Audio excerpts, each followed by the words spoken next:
Hey guys, hope you guys are well.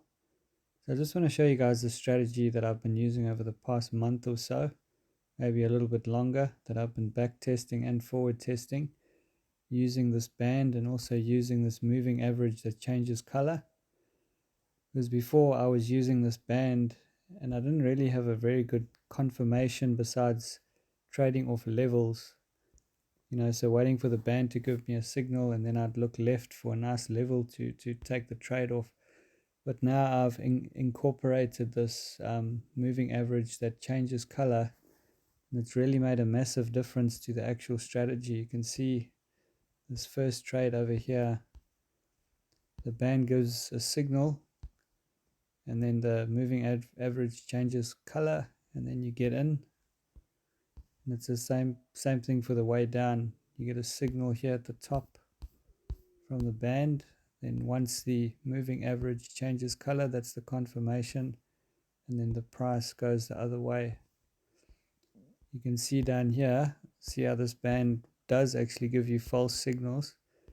However, if you wait for the moving average to change color and then you get in, or you can even wait in this case for a double bottom and then get in again once the moving average changes color. That was yesterday.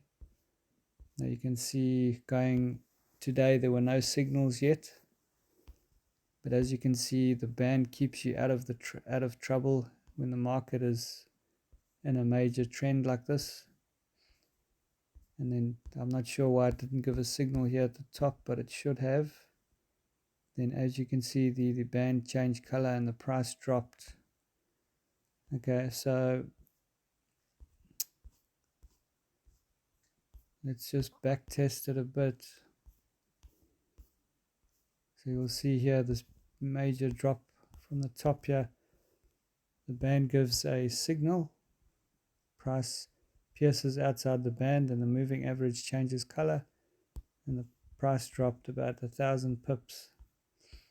If we go further back, you'll see another beautiful signal here. Not a big move, but enough to make money on. Nice 50 pips.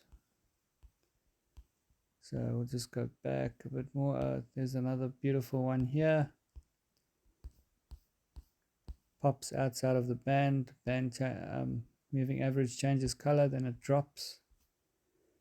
That's a really interesting strategy. It has very good confirmations, and it works on the 15-minute as well. Does also work on the 15-minute, but the 15-minute doesn't really give you a lot of signals because of the fact that you have to wait quite a while for signals. That's why I like to trade it on the 5 minutes, so then at least you're getting at least one or two a day. We'll probably get some in the New York session going back to the upside. So if you guys are interested in this strategy, just send me a message on Telegram. The link is down below and we can get chatting. And this should help you out drastically with your trading and to become a consistent trader. Cheers, guys.